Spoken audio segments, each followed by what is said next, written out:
guys, welcome back. We are back with the lady herself. Wow. You look amazing. Well, thank you. Before we introduce you, I'm gonna step off, friend. We're just gonna let you have it to yourself right now. Sashaying and sachet fashion. We are here today with the one and only, the host of this event. Tell the people who you are. I'm Shawana Boyer, the founder of Black-Owned Businesses Jacksonville, as well as the real estate queen here in the beautiful Sunshine State of Florida. That's just two of the things that... Just two. You haven't even said everything else. I mean, we can go on. We can talk about pageant. Yes. We can talk about ministry. We could talk about... We're going to sum it up for them. I'm going to say from mogul to a real estate professional. Period. So let's talk about your vision for this event. Wow. What did you have in mind when you said Bob's Jack's Business Connection Expo? Well, it all started back in 2015. Okay. When I started the Facebook group, but we're more than just a group. It's a community. Wow. It's an organization.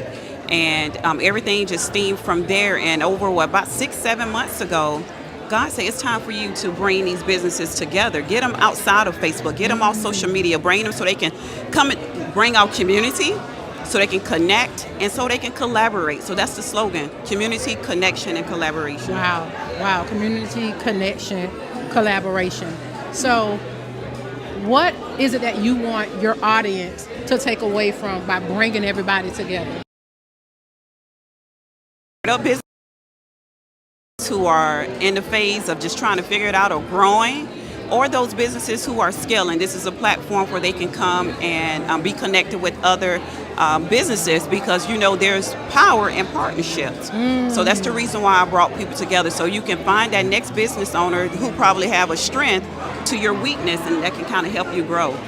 Wow. So we're talking growth, we're talking community, we're talking connection. Yes. So how long did it take you to plan this event, get it together? Ooh, girl. For those people that need to be encouraged, maybe some. Yes. Well, look, the vision came in February on my trip in Dubai. Wow. Then I came home and I prayed about it. I sat down because it was some fear there. I'm just going to be transparent. Okay. I was like, the people are not going to come. But as you see today, the people are here. The people are here. Mm-hmm. So I started promoting in June. Wow. And I sold out a month in advance. So look at God. So with the connection, with the collaboration of other business owners, I can't take all the credit, but God just gave me the vision and I ran with it. But just look what we have today. You have to be here to see it, guys. Yeah, you have to be here. You have to be here to see it. And now, can people get tickets at the door? Yes, people can get tickets at the door. Okay. It's only $10 for you to walk away with some valuable information and valuable connections. And I kept it affordable for a reason. Okay. Yeah. Now, it's affordable this time. Yes. Okay. So come on, because it's affordable this time. But as the vision grows, yes, so does the entry fee. Yes. From her lips to God's ears, and y'all heard it from Sharice. Yes. So your strengths and your weaknesses, your SWOTs. You have to know how to just sit down and just lay out a plan, because what she's not good at, you're good at. Okay. And you have to delegate. So allow her to do what she's great at, and she's going to allow you to do what you're great at doing. That's good. Yeah. That's good. So that's how it works. Delegation. Listen, and there it is. Again, guys, Yes. if you're not here at Bob's Jack's Connection Expo, make your way down. We're 1403 Dunn Avenue. Yes. We're here till 3 o'clock. Come see the vendors. Come Yes. meet the host. Jump on the red carpet. And finally, we want you to look right into that camera.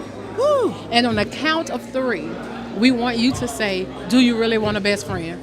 Do you really want a best friend? On the count of 3. On the count of 3. I'm sorry. That's all right. 1, 2, 3. Do you really want a best friend? Bye. Awesome.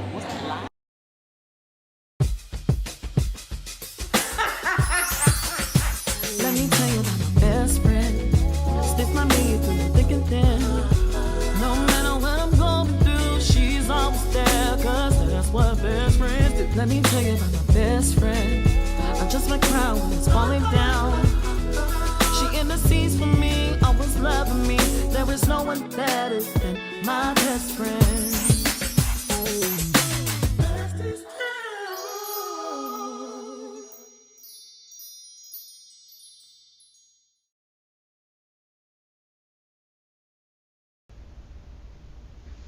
All right, guys, we are back for another show.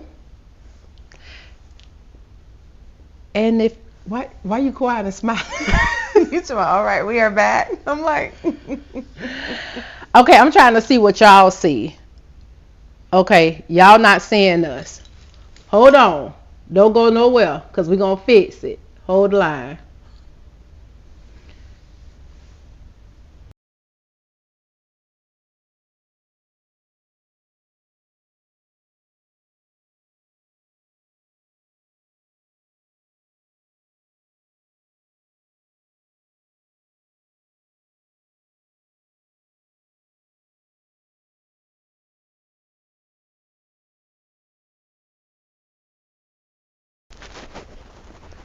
All right, guys, we're back. So, something about technology. Say something, Regina. hi. Hi, guys. So, Regina's there, and Chantel is zooming in. But listen, welcome to the show. Welcome. She said, what? Welcome. All right, welcome to the show. And today we have joining us, before we put ourselves up, the none other being Dang. Regina. Hi. Nicole. Hi. Hey, y'all. Hey. I made it. She made it. She made it. Okay, and of course, my name is Sharice Nicole, I am Coco Chantel. and you are watching. Besties tell all. Listen, guys, it's been so amazing, an eventful has. week. It has. What'd you do this week? We don't start with my week. You want to start with Regina week or your week? She act like we can't just go with the flow. We don't start with my Every week. time We don't we start go with my off week. track, I be off track. And then she have to reel me back in. She know I'm a systematic, strategic person. How was your week? Long. Okay. It was a good week. We had a system update at work, and it was only supposed to be Monday. It ended up being the entire week. So we had, between 4 and 10 people from IT in my office the entire week, plus clinic, patients. So it was people everywhere this week at work. So that was kind of I won't say it was nutty, but it was a lot to manage, to make sure I was able to answer their questions, complete my work, help my staff, answer my phones, respond to my emails. So it was a lot happening with work this week. Wait a minute, I think we need to back up. Something happened, and I was supposed to tell on you about something you did, or you supposed to tell about. Was it me? Did I mess up that time? It was something I did. But I'm not gonna remind you. But I forgot. The Lord But take it from her memory. I'm gonna figure it out, and I'm gonna blurt it out in the middle of the show today. So if y'all think I have Tourette's, it just came back to me, and I'm just gonna start. Yeah. Oh yeah. Okay. And then I'm gonna tell y'all. And then of course this weekend, we had the Bob's Jacks Connect event, which y'all just saw. Expo, that you all saw at the beginning. So that happened yesterday. Our mornings start on those days typically about 5-6 o'clock, and then it just kind of go through. But we'll talk about all of that later. But child, we had a good time. I don't know what she on. She don't feel well. So y'all send some stars. Send some stars. That'll help her feel better. Okay, that'll help me feel better. Little stars. Little stars. Send me some stars. Little stars. But yes, in a nutshell, my week was good. Regina, how was yours? Yes. Yeah. I had a very busy week. It was busy. Yes, extremely busy, very eventful. But I'm so grateful for my circle and my friends who kind of helped me calm down and sort through things. But overall, a good week. Yesterday, I did an event I worked an event with Melissa Case Live. They did their second annual Escape Body and Soul Wellness Festival. And so that was all the entire day from 11 to 3, Friday prep. And then earlier in the week, I traveled here from Atlanta. So a busy week, but we're here. We made it through. You made it through, and thanks for being here. Thank you guys for having me. You're welcome. Absolutely. And how y'all ready for my week? Yes. Because I got a story. Okay. So y'all know I always talk about Madison. This is not about Madison this week. Okay. This is about me and my fear. So, breast cancer. That's why I have on pink. We're going into October. So when you watch the show, wear some pink, wear a ribbon, wear something. But breast cancer runs in my family. Ovarian cancer runs in my family. Mm-hmm. And every year I have to have a vaginal ultrasound, vagina, and a breast mammogram screening. And when I went, both of my screenings came back abnormal. I have been receiving screening mammograms since I was 22 years old, and it has never came back abnormal, except one time, but it wasn't abnormal. They needed better images. The radiologist wanted better images. But I have very dense breasts. Because I work out, I have muscles in my breasts. And as you get older, that dense tissue should become more fatty. Well, mine are not as fatty. So this time around, I have a little bit more dense tissue in my right breast, which I don't understand because my right breast is bigger than my left breast.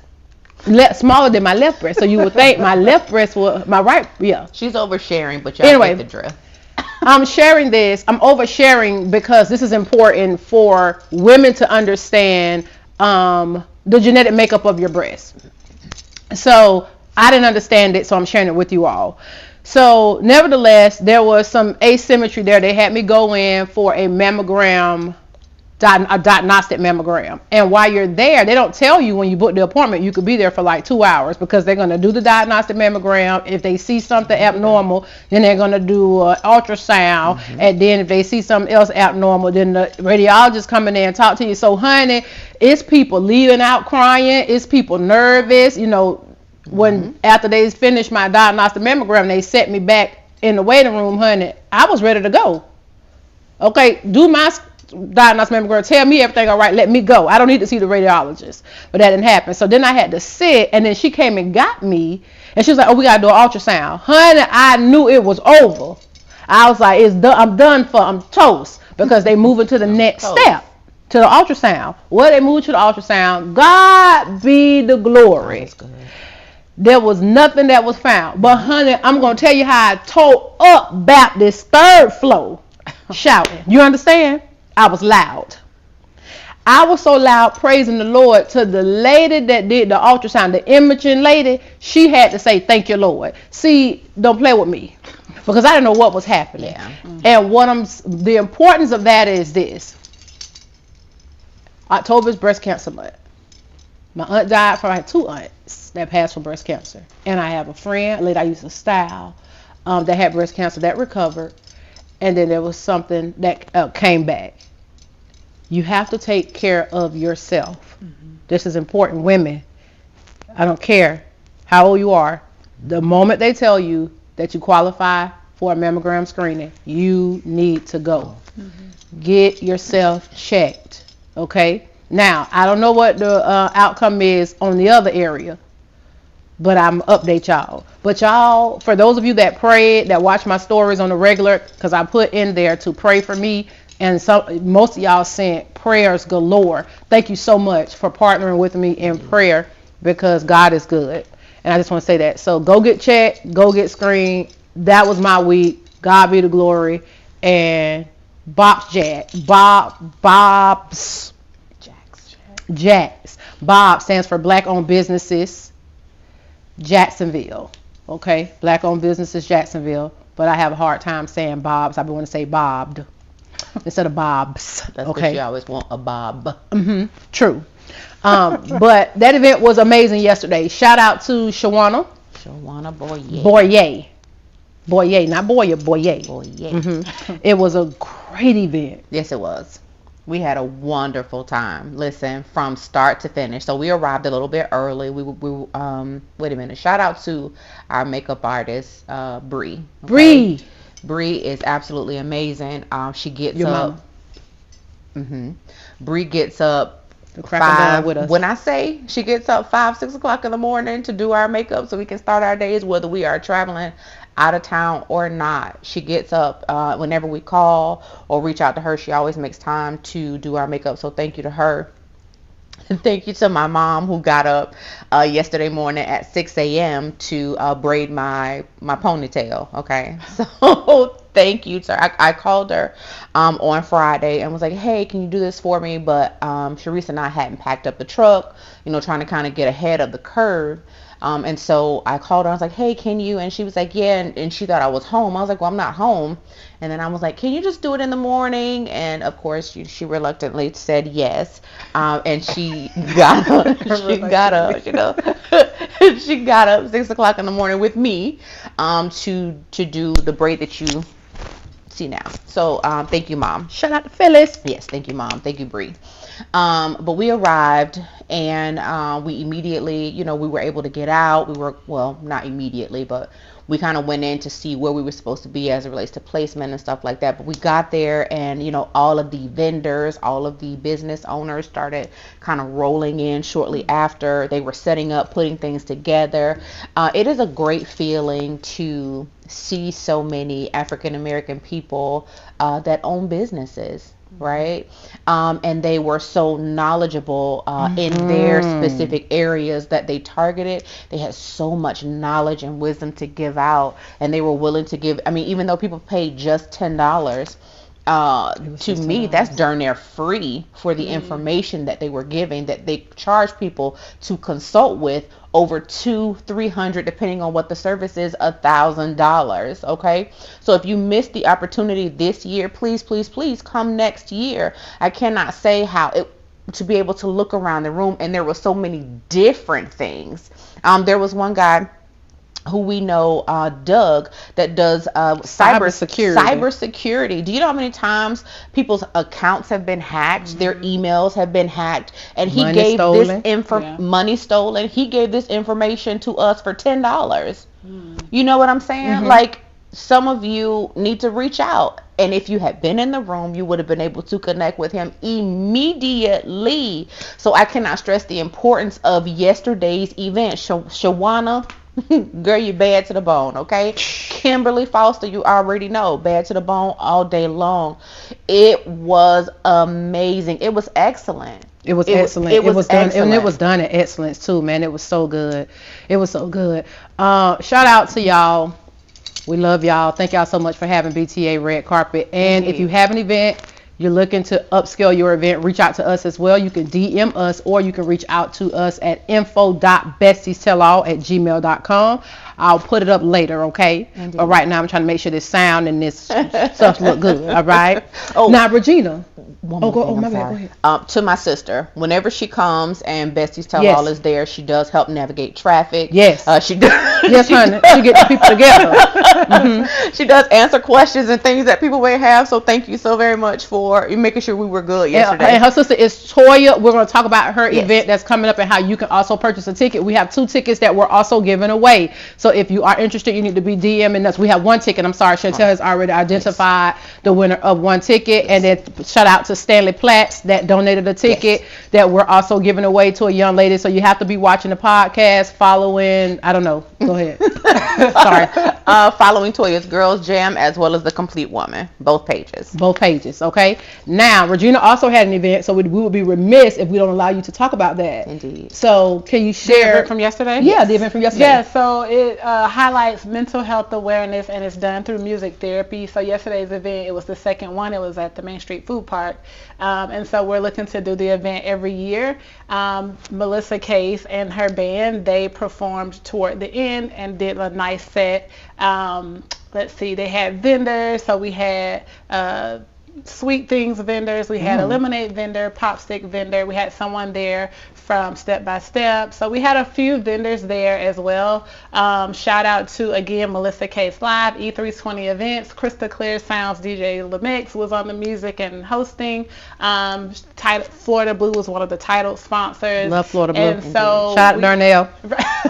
And so this event, again, it happens annually. And so if you are on social media, you can find it at melissacaselive.com. She's on Instagram and Facebook, and as well as the other businesses, E320 Events and the Crystal Clear Sounds. They're all on Facebook and Instagram. Yep. So y'all, I mean, that's it. Now we're not finished, because y'all know we do announcements in the beginning. Okay, I know y'all don't like that, so go grab you something to drink, throw us up in the corner of your Facebook. Yeah. And then just come back. Okay, so we got about 10 more minutes of announcements, and then we're gonna move on to the topics. All right. Hang with us. Hang with us. Okay. Kind of like log out and come back. Yeah, hang with us. Yeah. All right. So before we jump into it, of course, we got to tell you what's happening. We got the topics that's going down. So we got question of the day. I got a good question for y'all, and I want y'all to participate, because we're talking about friends, honey. How many of y'all have them good friends? We want to talk about that. We're going to talk about how you can catch us outside and how you could have caught us outside. Again, we briefly talked about that. BTA faves. We do have one of our BTA faves here. And I have two for you today. Two that's personal, but I'm feeling a little sentimental, you know. You have a scare, you want to, you think about all kind of things. You do. And then we're talking about friends, okay? You get sensitive, everything, you know. All right, so we'll dive into that right there. We'll go straight. We're going to leave the question of the day until we segment into the topic. But we'll go ahead and throw up the first favorite. I don't know what this is. What that is, Regina? Oh, okay. So this was a friend of mine that I met about 3 years ago. She invited me to, it wasn't Myrtle Beach. Maybe it was Myrtle Beach. And so I was walking one morning out on the beach near the water, and I went out there. I actually saw 3 birds, and I always feel like the birds are not in the picture. Oh. But I remember from this trip, I saw 3 birds while I was out there. But the purpose of this being a favorite is the water and the beach. So I love going to the beach. A friend and I, we frequent the beach often, even though this year we hadn't gone much. But I like going to the beach and just kind of sitting out there to kind of release and relax. It's a happy place for me. And so that's what that is. So yeah, I like the beach too, but honey, you mentioned them birds, and I was trying to find them birds in that picture. The birds weren't captured here, but I do remember seeing 3 birds, and I always feel like it's always 3 people who I've lost, kind of showing me like, hey, we're here, we're listening to you, and we're still with you in spirit. Well, you're sentimental too. Sometimes. All right. And our next one is, talk about friends. All right, so listen. Yesterday, okay, I was starving like Marvin.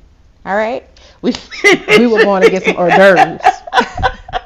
We discussed after the expo going to get some hors d'oeuvres, okay?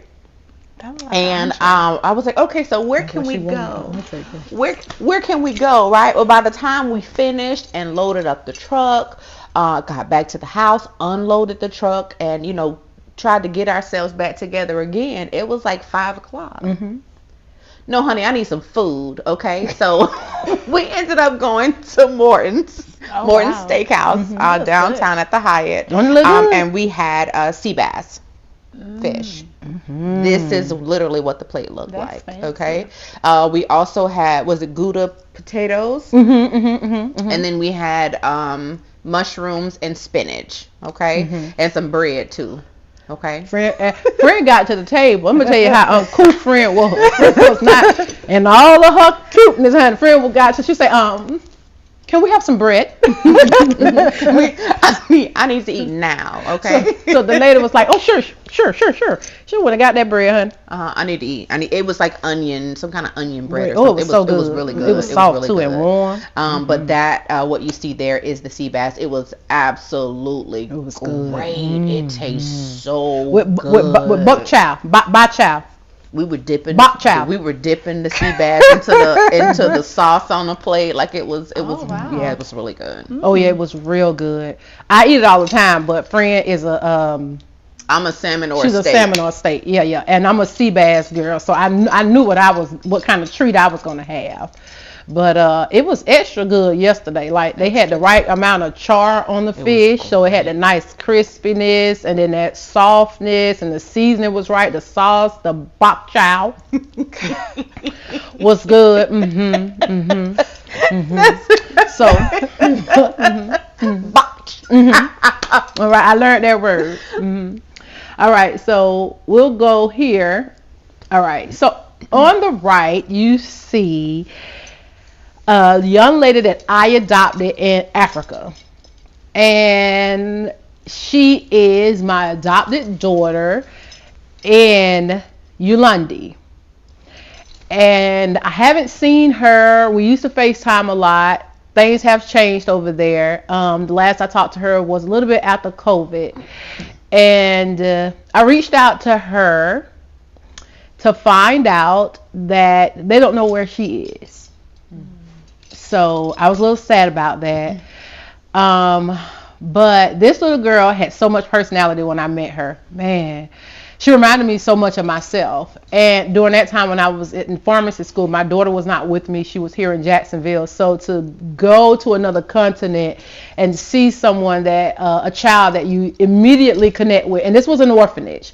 She has her head shaved bald, because they could not afford to have toiletries, shampoo, and hygiene items. And so to keep the children from getting lice, they kept their hair shaved.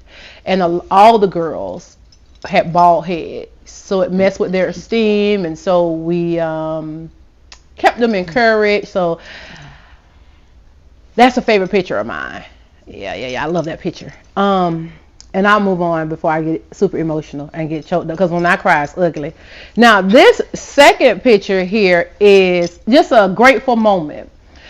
I look at where I came from.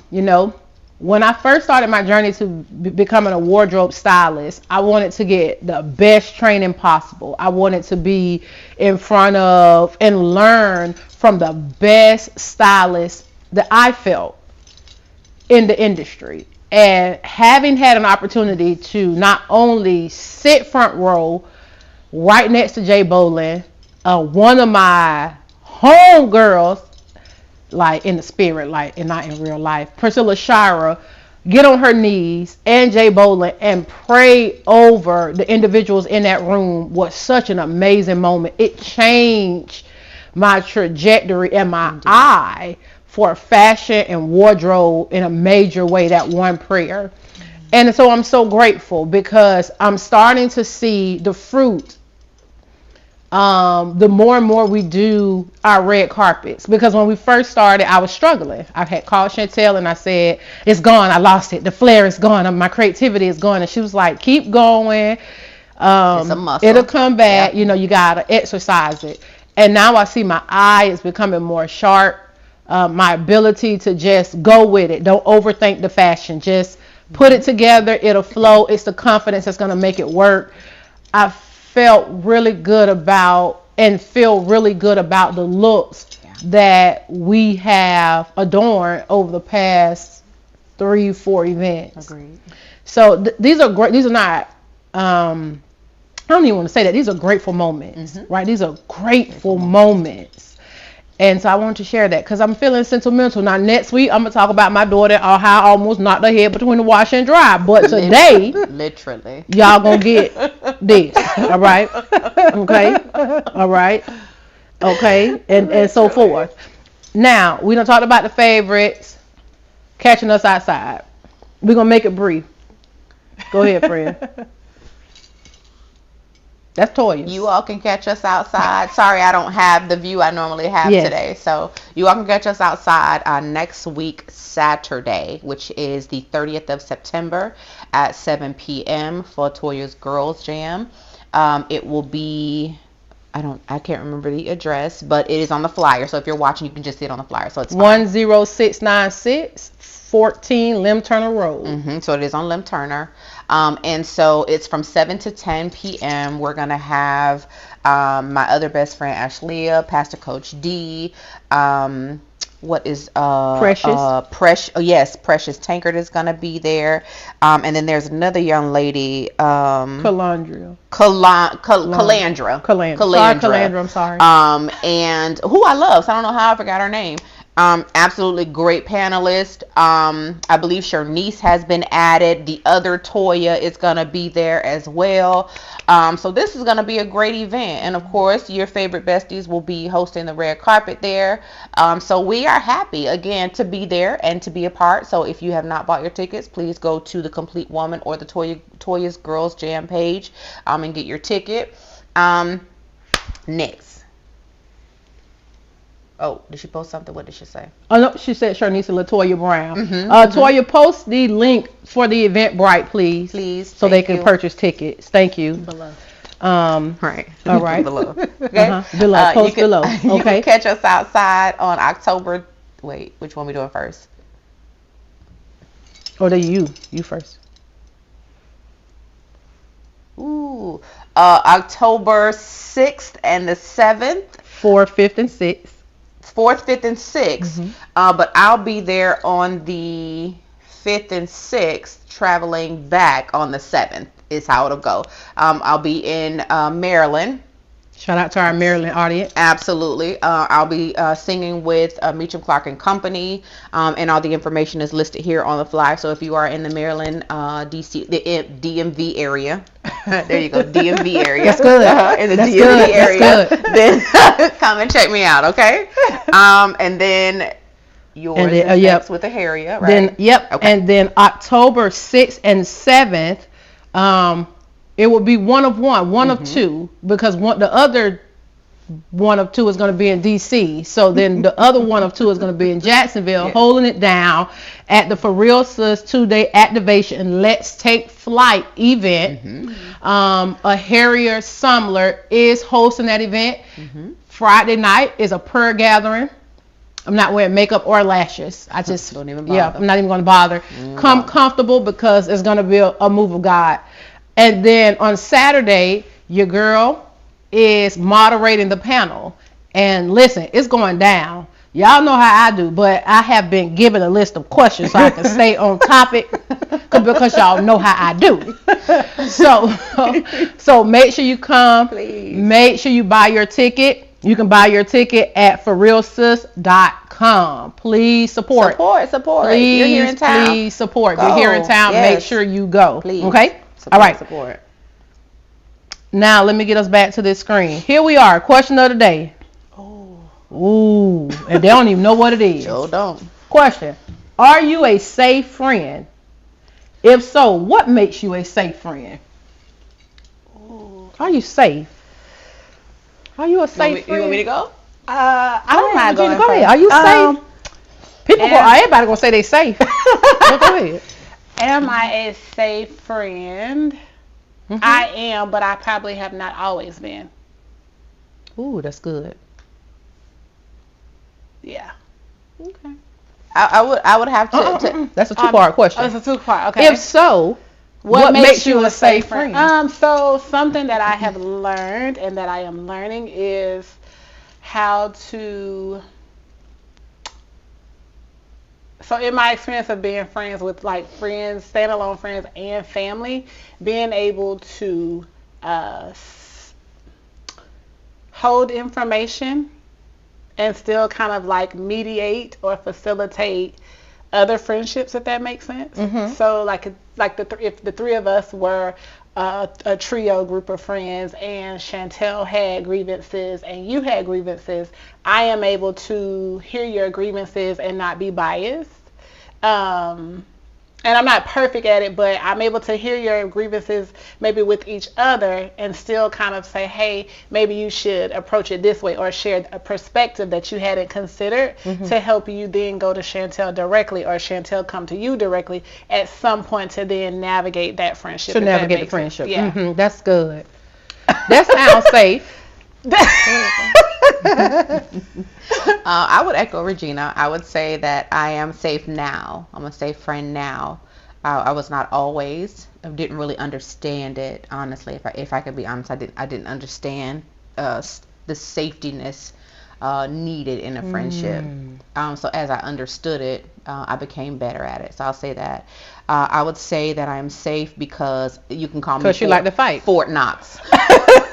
That's what she was gonna say. That was your. That is not what I heard about that. What I was gonna say. I'm Fort Knox. Okay, so I'm not into telling other people's business, right? So that is an aspect of safetyness with me. I support. Okay, if you have something going on and you would like to talk through it, I'm gonna be, I'm a listener, right? I'm a great listener. If you are saying to me you need encouragement, I can provide you some encouragement, right? If you need me to knock somebody's head between the washer and dryer, can do that as well. Not so much the last part, but you get it. So I would have to say, also spiritually, being able to keep my friends in prayer in my personal time, right? Being able to say to God, whatever they need, make sure that they have whatever's on the top of their prayer list, grant them that as it is according to your will. So I would say that I'm safe. That's good. Man, I'm not a safe friend. I can't give myself that much credit. I'm safe when I'm aligned with Christ. I'm safe when I am putting God first, because my flesh is not even safe for me. But as long as God is ahead of me, I'm safe. What makes me safe when I am is my ability to promote. And Darius Daniels was talking about that this morning. My ability to promote. I strongly believe that in partnership, there's good promotion. And when you have someone, and when I say promote, I'm talking about promote, not just support, but promote you into your destiny, promote you out of foolishness. Okay. That's something that I would say will make me safe. But I'm only safe, and that is my personal opinion. All of us are only safe when we are seeking God. But when you are not seeking God, you are not safe. You are not safe. Your flesh gets in the way. So that is my response to that. That's good. I have to be honest. No. I think so. Your perspective provides a different perspective for me because I thought about it differently. So that's why I'm saying, like, I can see that being a thing. I thought about it totally different. Yeah. So that, in honesty, like, because we're human, right? And we're not even safe with each other. You can't. It is what it is. So that's. But let's see who's safe. Who's safe? Let me see. What y'all say? Who's safe? Oh, she put the information in there. Oh, good. This baby moderating this this box. This actually was yesterday. That's how she was yesterday. Been putting everybody stuff. That's right. Reach out. See, that's when you know business owners and entrepreneurs and people that have vision and stuff, 'cause they start putting everybody's stuff in there. Shout out to her. Now we're gonna jump into friends, honey. How many of us have them? Y'all got friends? What emoji? What they holding hands and they dancing? The little ballerina. Put that emoji in the chat right there. If you got friends, because honey, we need to talk about that. This was not our topic. This was Regina's topic.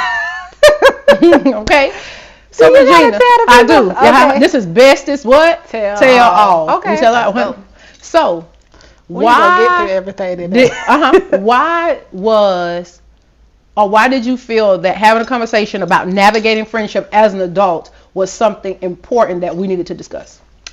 So it's something that I talk about quite often with some of my own friends and colleagues or what have you. And Just kind of as I grow and evolve, I've seen how my own experiences in friendships have changed and shifted, and how I've had to pivot in relationships that I've chosen to stay in.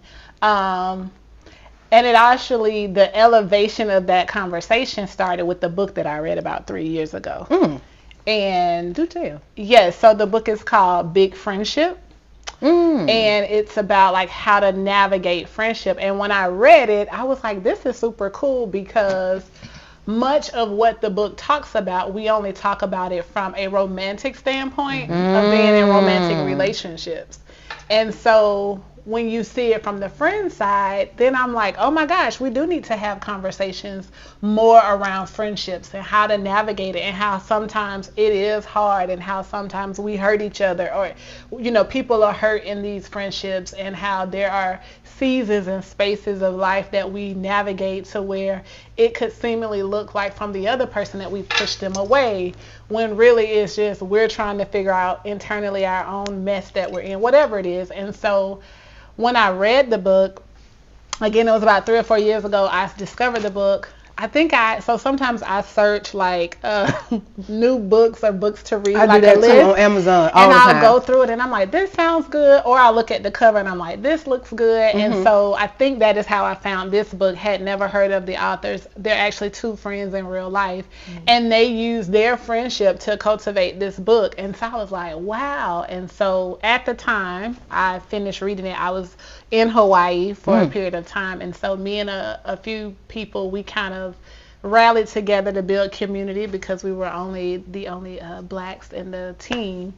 And I started then kind of having those conversations with them, like, hey, what are y'all thoughts about X, Y, and Z? And, you know, a few of them was like, we never even thought about it like this. And then I had other people who are like, yeah, I don't do that. That only applies to romantic relationships. And so then I started having conversations and asking questions with people in my own space. Do you believe you have to treat your friendships like a romantic relationship? I think, I won't say that you have to treat them like the romantic relationship, but I think that there are things that apply to both, if that makes sense. I think there are things from one to the next that apply, but we don't highlight it enough in friendships. Usually it's like, I had a friend, we no longer talk anymore, and it's like, okay, I cut this person off. Or, you know, there is no, like, we have these things about friends. Well, I've been knowing this person since I was in 5th grade, and even though we both see that there's something there, we've never had conversation, but they're my friend, so we continue to move forward or not. Where in romantic relationships, there are spaces where you're calling your girlfriend saying, hey, like, I was dating John, and what do you think about this? We don't do that with friendships. Like, we don't say, hey, me and Regina are going through a rough patch. What do you think I should do? And usually if that happens, people are like, oh, just don't worry about it. You can get another friend. You don't need her. Why are friends so disposable? I don't think that we validate friendship as much as we should. Because even in romantic relationships, we tell women, make sure you're his friend first. But we only say that then. We don't say that with our girlfriends at all. True. I've not heard it, and it's not even something that is cultivated in my experience from even when I was a child. I agree. As a child, we are taught that you're supposed to prepare yourself for marriage, especially those of us that were raised in ministry, right? And depending on the denomination of ministry, in terms of Christianity, or even if you are Catholic, those things still go to the fact of we're pointing it toward how to serve a man, as opposed to how do we serve each other. And so I look at it as community. Like, community changes and it looks different, but more women I've been able to do some things with women that I've not always been able to do with men, just because of my own experiences. That doesn't take anything away from male relationships, but in my truth is, it has been my girlfriends who have helped me and rallied around me and looked out for me. Now, here most presently, with over the last few years, I have had men in my life who are like older brothers to me, and they are definitely like, what's going on? How can I help? And those men are connected to the great women and so I am super appreciative, but it's a small group of them. Like, you know, so again, even you got to love them. Yeah. Because you don't have to do the heavy lifting no more. Right. And so I think the disposal of friendship, again, could essentially be a cultural thing. Like, even in families, it's kind of like, we are a family because we are blood. Your friends, you can get more of them because we'll always be here, which is not always healthy. Because a lot of times we stick with family because we are family, not necessarily because we have a relationship with them. It's something that is forced, in my experience. This is not like any research that I've written down. I've done the research here, but I mean, just kind of seeing how I've met women and they've navigated friendships, is like, well, you show up for this friend. Well, you don't show up for this friend, but you do it for our sister that you don't even communicate with. And it's like, well, they're my sister. And I'm like, how does that make sense? Totally agree. You know. So my question is, how then and why then do you feel that women in particular will not work to maintain a friendship? I think because men will work. Well, they'll have their little spat, not talk for about 3 months, and they'll be like, "No, that's my dog. We bad talking." Right. You know, but women don't do that. Why do you think? Okay, so again, this is I haven't written any books or anything, but this is something that I've thought about and that I've shared with some friends and others. In most cases, we aren't able, as people, we aren't able to push past our own experiences or our own emotions about something, right? Now you're talking heavy. When I say that, meaning, for example, let's say, like, real life situation, my sister and I, we were working on something together, and I had been kind of like, hey, what are we going to do with this? When is it time to change and shift and move? And so on my end, I felt as though, I didn't know something. I felt, it was an emotion that I felt, where I felt like she was disregarding my questions and my kind of pressing for an answer and my, like trying to come to her to like get some resolve. That was me and my feelings. Now, it doesn't take anything away from how I felt. And so what I did after a while was, one morning she got up, and right before she left out the house, I unloaded on her. I was like, what are we doing about this? If this doesn't happen, here's what I'm going to do. Like, I just kind of ranted off and I exploded. And so after I did that, now I felt good. I was like, I'm glad I gave her a piece of my mind, or I told her how I felt. But within like an hour, probably even not that much time, I was like, Regina, you were wrong. Not in what you said, but it was how you delivered it. That was wrong place, wrong time. And here are other variables that you could have considered. And so I immediately called my sister when I had that moment with myself, and I apologized. And I said, I want to apologize because I know, one, I know what you're navigating in that situation. Two, I'm not taking anything away from what I needed to say to you. However, I could have did it totally different. And so I apologize because that is not, I didn't want to unload on you. And so I apologized. We talked through it, and I told her, I said, if you're able to this evening or tomorrow, I would like to kind of circle back around to that and have a more reputable conversation that creates space for you to share with me, I share with you, and also to just hear you. And so we kind of did that. Now, it takes a lot for me to have to call her and acknowledge. It takes anybody a lot to do that. No, but I'm just saying, it takes a lot to have to call her and say, I was wrong.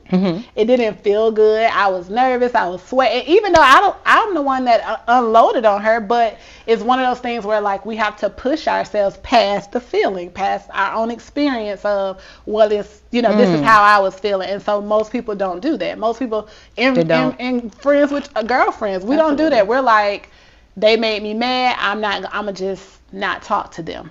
or, it's no point in trying to get through to this person. And again, it's not something that I've mastered, but it's something that I've noticed and I'm working on. And so I try to share that with other people. I'm like, if this is something that is important to you and this person is important to you, then we have to get in the fight together. And it's going to be rocky and shaky, because there are also moments where I'm like, I pivot in the friendship and I'm like, you know what?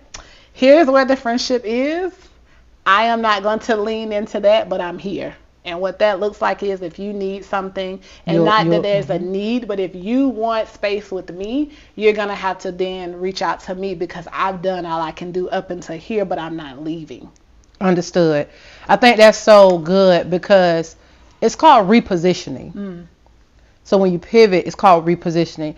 There's a shift, or a transitional shift, that happens in the space of a friendship where there is an adjustment for that season. And it may not be for the lifetime. That adjustment may not be for the lifetime, but definitely in that season, you're right. You can't lean into it. You can't lean into it, because that season is dependent upon you not leaning into it. Yeah. And I think oftentimes that's where we get it confused.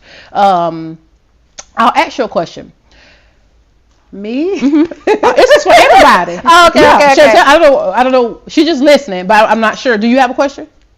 I had a question, but it escapes you. Yeah, it did. It escapes you. You gotta just put it out there, or tell me to stop. No, it was fine. It was about those friendships that you've had for like a really long time, like as a kid. Growing up, you mentioned earlier, like I had this friend from when I was 5 years old. So that was an example. But I will tell you, I had a friend from high school. We met, I think, 9th or 10th grade, and we went through our little friendship. We were hanging and all of these different things, and many different things happened just because of life, right? Like she became a mom, and so that then separated us, because I wasn't a mom. There was a degree of separation. And then there was like a period where then we reconnected, and then not only did I reconnect with her, but then she had a group of friends, and they allowed me into the fold because I was friends with her. And so there was a moment where our friendship dissolved simply because of a misunderstanding, I would say. And so we didn't talk for like maybe 5 years. And so after the 5 year, there was a moment where her birthday came around or something, and she reached out to me, or I reached out to her, and she sent me this long message, and then we met up to kind of reconcile, to see what that looks like, right? Yes. So my old self did not ever believe in reconciliation. I didn't, but here I am talking about big friendship. Like, my old self was like, my old self before that incident would have happened would have been like, we don't have to ever be friends again, whatever. The new part of who I am, the evolved part of me, was like, okay, I had to be okay with that dissolving, because even before it dissolved, I tried to get some clarity on some things of what happened in the scenario. And it was just like, the attitude that came with that was like, I said what I said, it is what it is, I'm not budging. And so I too had to learn, like, when that happens, just kind of let it, like, sometimes the dust has to settle. Right. And that could mean 3 days, 3 months, 3 hours, or 3 years. So it was like a 5 year. 3 decades. Yes. 3 centuries. Period that happened. And so Nope. what I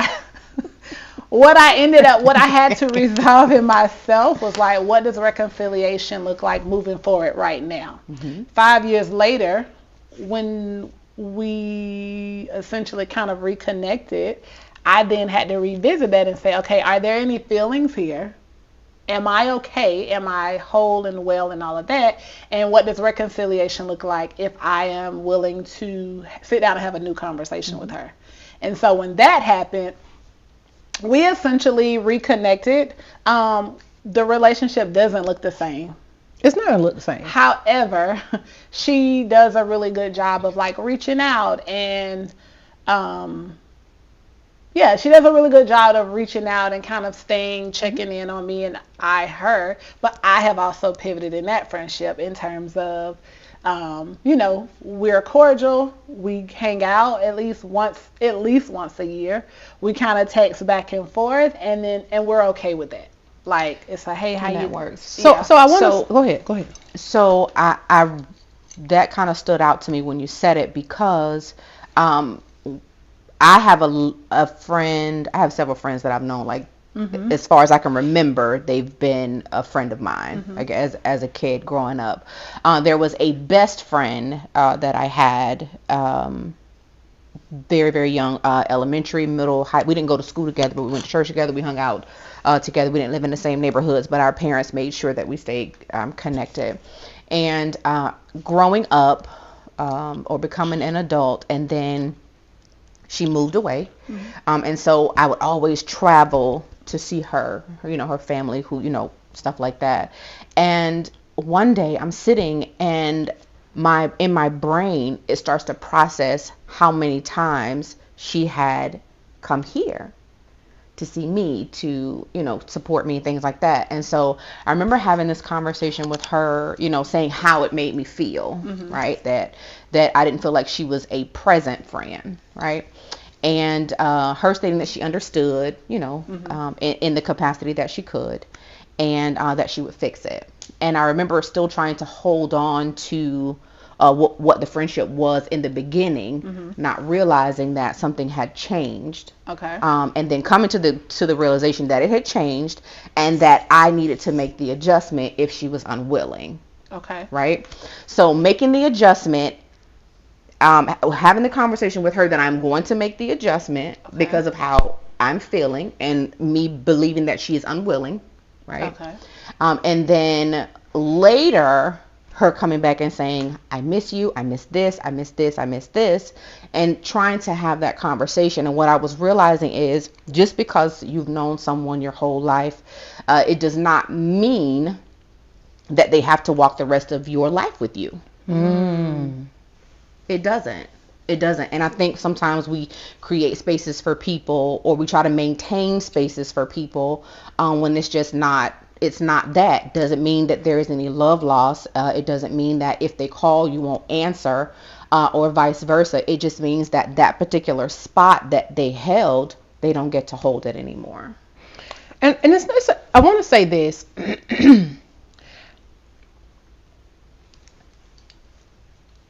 Oftentimes, because you hear about the loss and repositioning of friendships, and to some that's watching, they will say, see, this is why I don't have friends. This is why I stay to myself. That is the misconception.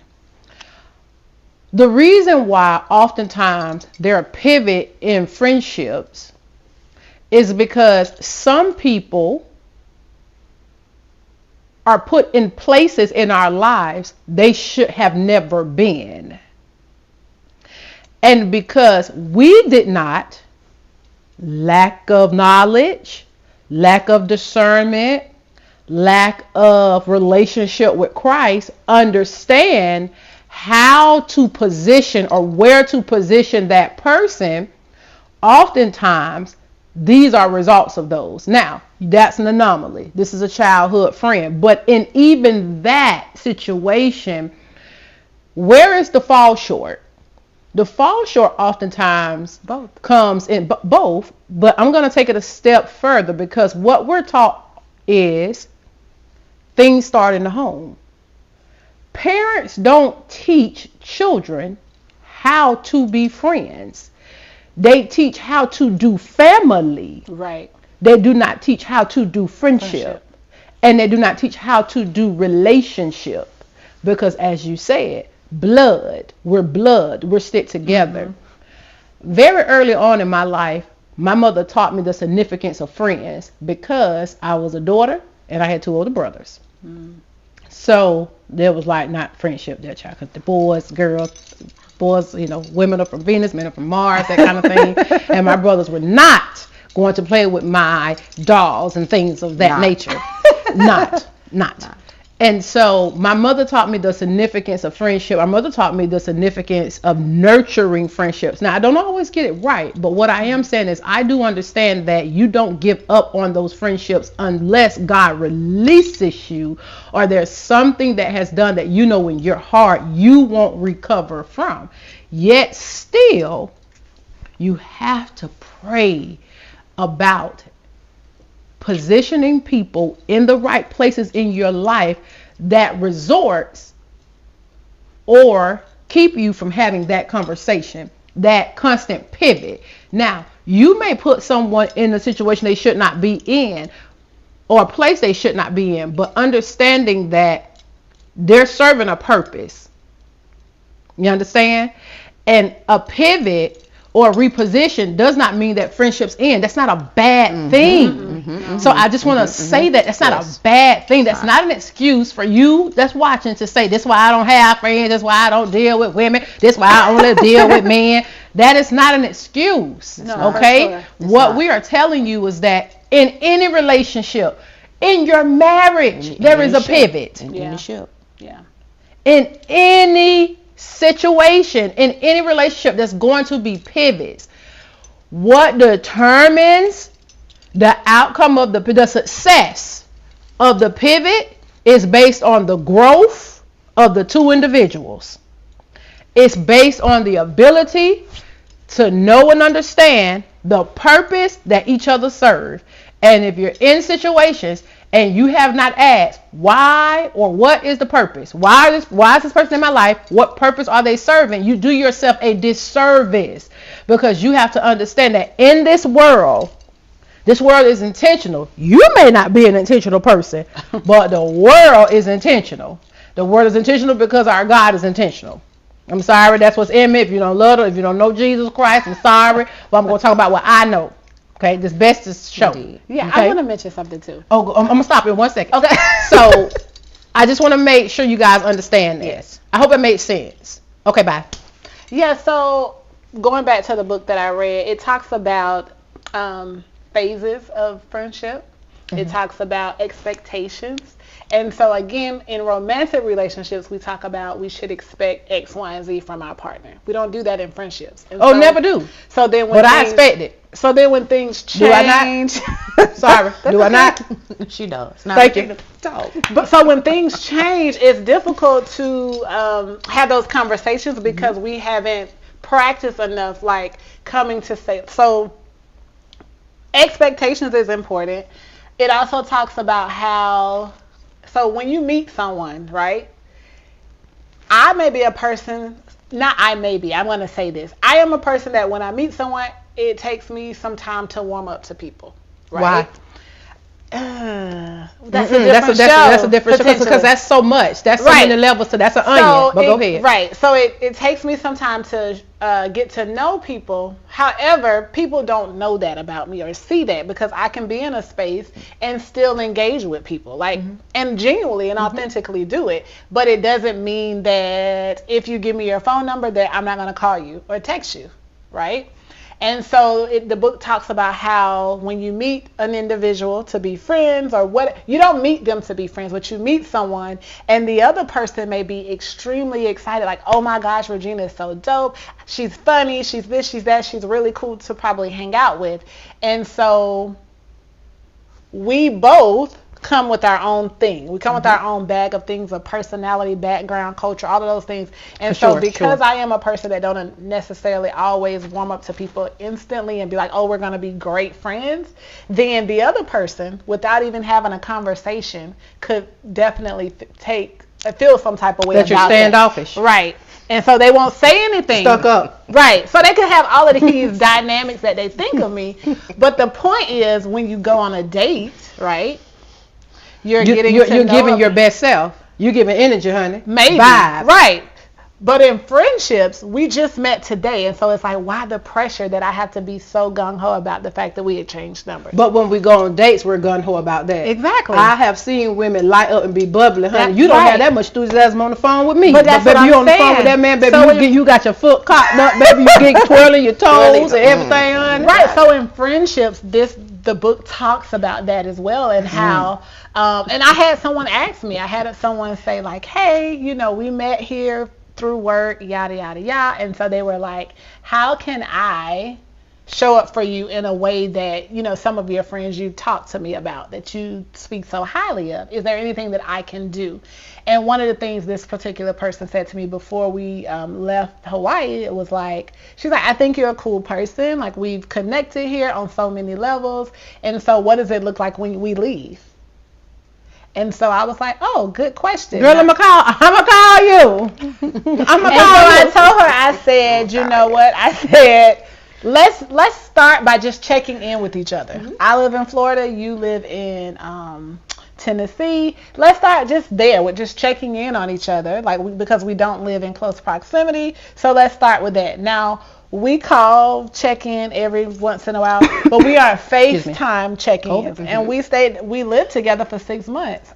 I heard you. Yes, I did too. And so that was like a change, but it also, again, gave me practice, because there's also no pressure that I got to talk to her every day, and vice versa, but that doesn't usually happen. And so that's even like, when you're children, sometimes the friends that you make as children is because of your parents or whomever. That's right. Because they're like, we all go to church. You know, like a lot of my church friends, we live in different spaces of life. But I remember when I got ready to go off to college, one of my friends was like, now don't you go changing on us because you're going to college. And I was like, what? I'm going to college so that I can change. And so I don't understand. And so I won't have to waste my money for gas trying to get your graduation stuff. It's not going to be different when you come. You know, but again, that whole mentality that if I am your friend and you go away to school, we're going to change because you're going to be different. That's a thing that was learned, that was taught to her. And so, you know, just again, being able to understand that friendships go through phases, and what that, like, you have friends who might talk every day, they hang out every day in the beginning, and then let's say something in your life happens that changes that. True. Instead of talking about it and saying like, you know what, Chantel, ever since, you know, you started that new job that causes you to travel so much, I feel like we don't connect this often. Or calling you saying, now you've been out of town 3 times this week for work, I miss you. Like, we don't do that enough. No, you need to go to work. You know, and also what city you in? And also understanding. Yes. Usually that is go to work. Not that. It's what city you in? Yeah. Because I could come. Or, right. You know what I'm saying? But that's what I'm saying. Yeah. Some, like, being able to go through those phases in friendship, but it's conversation and communicating. Like, I have a friend and I'll be like, because I have a friend, we talk all the time on video, and I'm like, I feel like I haven't seen you in forever. I'm probably always mushy, and she's like, we just talked yesterday. I'm like, I know, but I haven't seen you. So again, being honest with yourself first. Oh yeah, I remember what she did earlier this week. What did she do? Oh, being honest with yourself first. Also understanding that there are phases, and being honest about that, because again, I may be super excited to be friends with Sharice, and Sharice be like, nah, I like Regina, but she called me all day, and I ain't that. And she be like that sometimes. But that's okay. You know what I mean? It is. Being able for us to have those conversations and expectations. Like, we have expectations on our friends that sometimes they didn't even know that we had for them. Child, listen. Or vice versa. But that was a conversation. Even Sharice and I had that conversation. Yeah. She's like, there was some. I'm sorry. She was like, there were some things that I had to say. Well, I can't be mad at her for that because I didn't say it. Now she just say it. Okay, this is my expectation. This is what I want. This is what I. Now, if you can't give it to me, then just say that. But this is. Before it was like, okay, you should, because this is how I think about it. Right. So you should do it because if I think about it, you should think about it. You know, that way. Or same with me. I processed it this way, and she was like, well, that's not how I meant it when I said it. I'm sorry, that's how my brain took it. Yeah. That's learning to me. That's learning one another. For sure. Right. Learning communication styles, and then saying, hey, I'm okay with this, but I'm not okay with that. Hey, I don't understand this. Hey, you said that. What did you mean by this when you said it? Yeah. It's helpful. It's very helpful. Yeah. And I don't think that there's a love language for friends book, but I think there is. It is, and it's in my book, so hush. Because I think that is a real thing. Like, there is a love language for friendship. Yeah. So it's like, I've read the 5 love languages, right, for romantic relationships, but I also noticed that my love language is somewhat the same for my friends. Like, I show up a certain way for them that for some people, I've been told it was like a lot for them. It was like, you kind of do a lot, you know. So that comes from people that don't understand relationships. Because when you truly value relationships, something that we've been taught since we were teenagers by Bishop John Guns. He talked about, he used to pound relationships in our head. That's just what it was. But you learn that relationships are vital.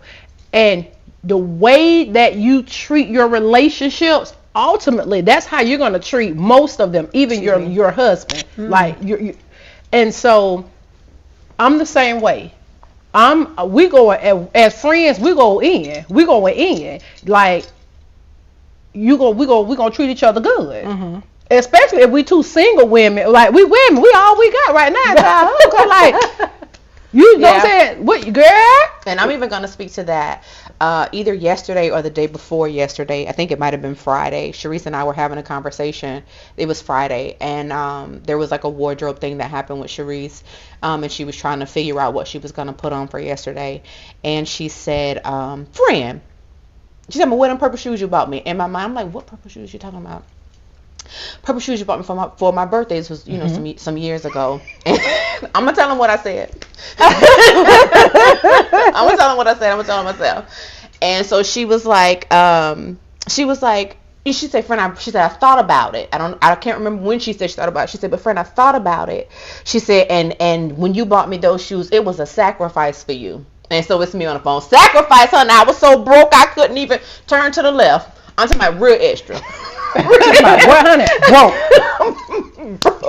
Broke. Okay, but to me it was a sacrifice to show how much I value her. It was something that she said. She mentioned that she wanted it.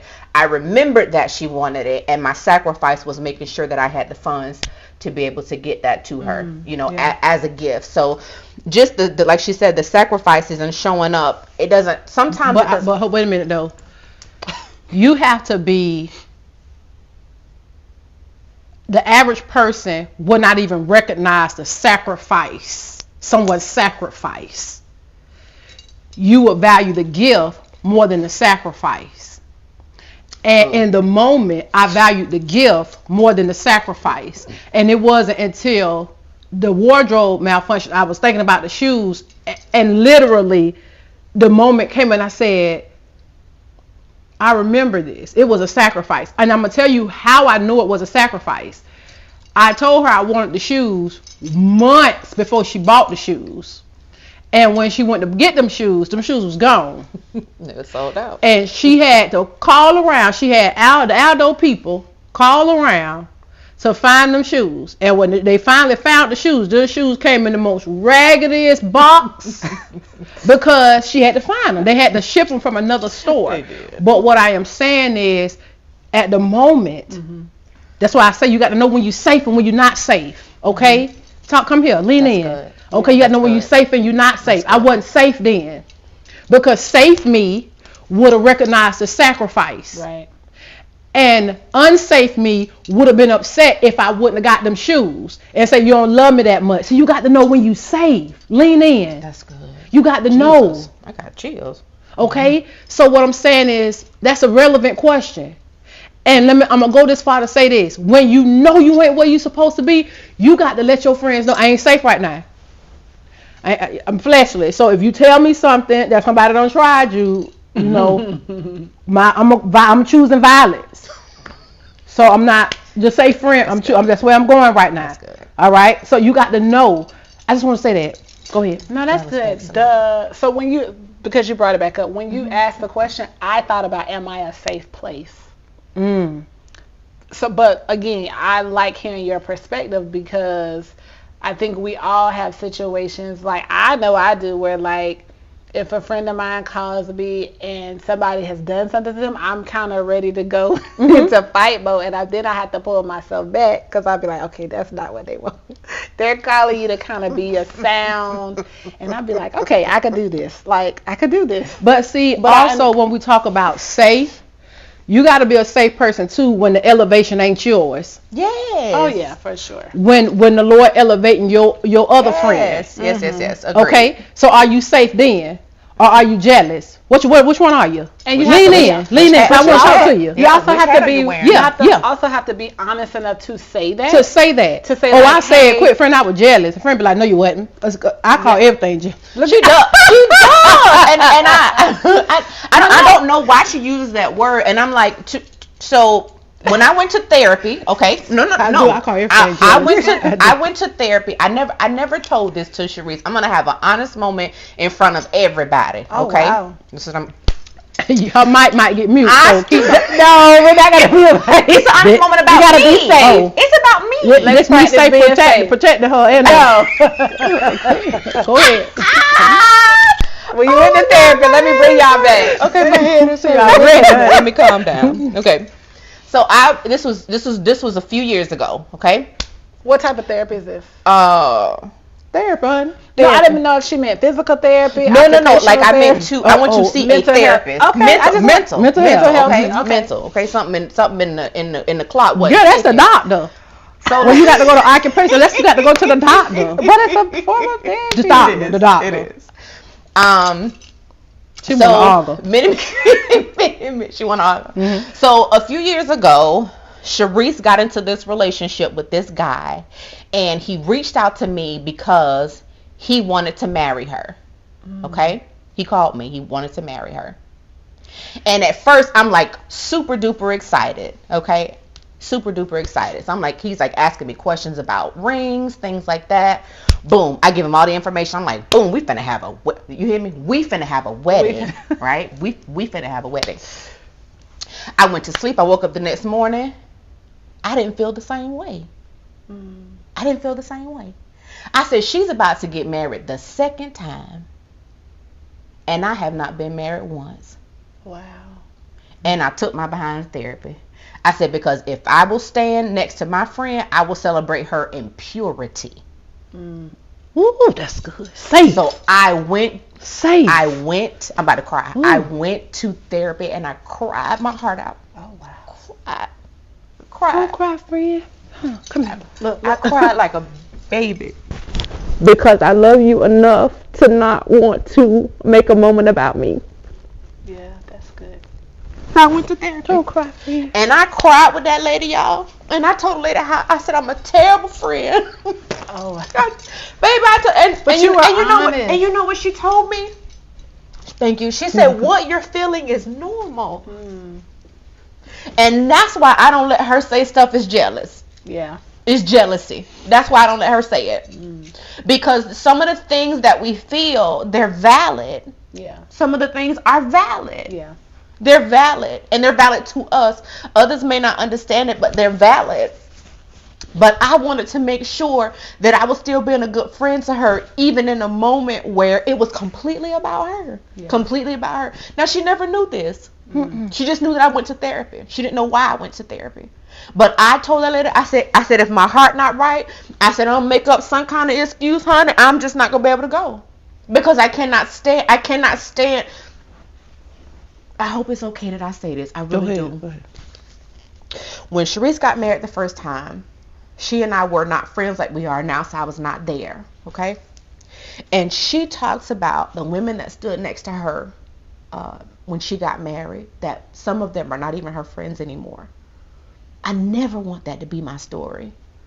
When she gets married again and I stand there with her, when she gets married again and I stand there with her, I will stand there with my whole heart, my whole mind, completely in agreement with what is happening, whether it is my turn or whether it has happened for me or not. And then later on in their life, in their marriage, when they renew their vows and things are happening in their life, I still want to be there. That was my desire. And that was why I had to check myself. And that was why I decided to go to therapy. Safe. That's good. Let me tell you something.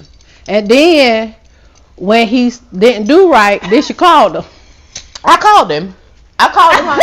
She called her because she said, because I'm in therapy. Do my friend. No. You're not gonna treat my friend like that. Mm-hmm. You the problem. Mm-hmm. She called him. I called him. Mm-hmm. Now I know a lot of men will say you out of line. You ain't had no business. I was out of line, but I was so angry with him because I'm listening to. First of all, you came to me. I didn't come to you. You reached out to me. I didn't reach out to you about my friend. and you told me this is what you wanted and this was the direction you're going in. Well, what she's relaying to me is not what you're saying to me. So I'm hearing two different things. So you need to check. He needed to check himself. Baby, she called him. He said, "Yeah, your friend called me." And then I say, "Well, I don't know what you want me to do." You're the problem, because what he was saying was not lining up. Now, I wasn't rude to him, not at all. But what I was trying to get him to see is, you said you came to me, right, and you told me this was your desire. If this is what your desire is, then what you're showing me does not match what you're saying to me. Yeah. What you're showing her does not match what you said to me in private that she's not even aware of. And here's the thing, I didn't even get mad because I do the same thing. I had a friend. We was in college, and the joker she was messing with was lying to her, and I had got width of it. You understand? Now, I'm not gonna tell her first, but I stepped to him and I let him know, hey, you gonna tell her, or I'm gonna tell her, or you gonna leave this girl alone, and ain't nobody got to know. Yeah. But something got to happen. Okay, so I have a question. Mm-hmm. In friendships, if you get a whiff that the guy or the girl is... Ooh, I'm going to answer. Go 24 ahead. hours. That something isn't right. Infidelity, stealing money, whatever. I don't know. They got a whole nother family. Like, is this something, as a friend, would you want your friend to know if they found out? Girl, if I tell you. And would you be the friend to them to let them know? Let me tell you. 24 hours. I am the friend 24 hours. that's going to tell. Mm-hmm. But I have to learn here lately, because I done been in a situation. I'm going to tell you, it don't work for my favor and not for my favor. Okay? So I've had one of my homegirls, we was in college. I told her about the situation. Okay. The reason why if my lash fall me off, and her pivoted in our friendship, I pivoted from her. I'm still there. I'll do anything for her, but our relationship can't be the same. I don't want to tussle with my friends in a way that makes me want to be violent towards you. Mm-hmm. Okay? That's deep. The first time we had an argument, we were moving out. She hits low. She hits low with her family when she argues. Like they go real low. And she said to me, she said, you had a problem with my relationship anyway. Why would you even tell me that he was cheating on me? What purpose did that serve you? Now I'm trying to protect you, because you got your reputation is on the line, and because you doing what you're doing, my reputation on the line. I made a vow to your mama that while you here, I'm gonna cover you, because when my daughter go off to college, I need somebody with that same tenacity over mine. Mm-hmm. So I'm sowing seeds early. Mm-hmm. So that was not my intent. Okay, here recently, I saw some things. I ain't talking about who. I ain't open my mouth. You understand? Right. When you find out, I find out. And I already knew, honey. Yeah. I'm going to be surprised. Oh, my God. Yeah. In that case, yes. Yes. Tell, but see, I'm a different person.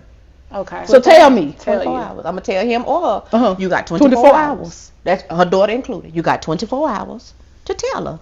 Or I'm fit to say something. So tell me. So when you say something or when you don't say something, is there a purpose connected to why you are saying something? It depends on the person. This is where you got to know when you're safe. We just talked about that. Right. Okay. If you are not a safe person and you covet your friend's relationship, envy your friend's relationship, you got to check your heart for saying it, because your motive may be to end it. Right. You understand what I'm saying? So it's all about the heart. And when you tell them, now when you love your friend, you can tell that when it's done in love based on how it's presented. Yes. Mm-hmm.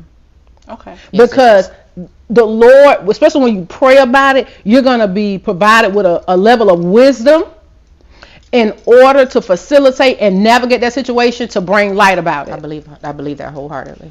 So, and when you're safe and that person trusts you, don't mean that they're going to leave now. Because I done had situations where I done said something to a friend about somebody. That don't mean I'm going to leave her, because she stay. Right. She know. Not she made the decision she made. And I had to call down, because every time I saw something, friend, I was ready. What we doing? And it got to the point where I wasn't even speaking to her. I don't speak to you. You up to my go out your way. He tried to go out his way to speak to me, honey. I walk right past you. You stuck your hand out to shake my hand and everything. Undignified. I wasn't dignified. I wasn't safe. I wasn't safe. But I believe that. Okay. But I believe that if the heart is right, y'all have an understanding. Y'all are safe for each other. You should be able to go to that person and tell them, and you should tell me. You need to tell me. Okay. Well, everybody don't want to know. That's why I asked. Tell me. Don't have my because again, like you have a lot of people who say yes, they want to know, but a lot of people don't want to know. I want to know, but I don't want you. I don't want you to give I want people to tell me. I don't. She say that all the time. Baby, I'm telling. No. I don't want people to give it to me in a way. In a I told you so way. Yes. That I will not receive, whether it's your fault or not, whether you had something to do with it or not. I will never receive it that way. Yeah. Never. Okay. I don't know why I can't. Okay. God Nobody will. Nobody's going to. Nobody's going to receive that like that. But again, if you are coming to me, hey, listen, there's something I have to tell you. Okay, Regina. And I'm sorry that I have to tell you. Yeah. Right. Whatever you need after this moment, I'll do my very best to either be that and or get someone who can do that for you. Okay. But this is the information that I have. Yeah. I think it's so that's such a good question. That's such a good question in establishing a foundation for a friendship. I have these conversation cards when you're dating somebody that you pick the card and you ask, right? Having that conversation, first, you meet somebody. So let me ask you something. If your man was cheating on you, would you want me to tell you? Would you want to know? Right. Because that lets you know then. If that person say, no, I don't want to know. Honey, I don't bit by care if I see him 50 women. Baby, I ain't opening my pothole. You understand? What a pothole. Ain't opening my pothole. You understand? Yeah. I'm not doing it. I mean, I think it's that's an expectation. That's a standard, like something to ask. It is. Which it goes back to my conversation earlier, my mention earlier about expectations. Like, there are expectations in friendships, and those things will change. Like, we don't talk enough about how two single friends and one becomes marriage, how that influences or impacts the friendship, and things shifting and changing and those types of things. Like, we don't talk enough about that. We don't talk enough about if we both, But it shouldn't have to shift. Well, I'm gonna tell you why. I have seen 3 successful friendships, starting with one that Argina, Yada, and Sap.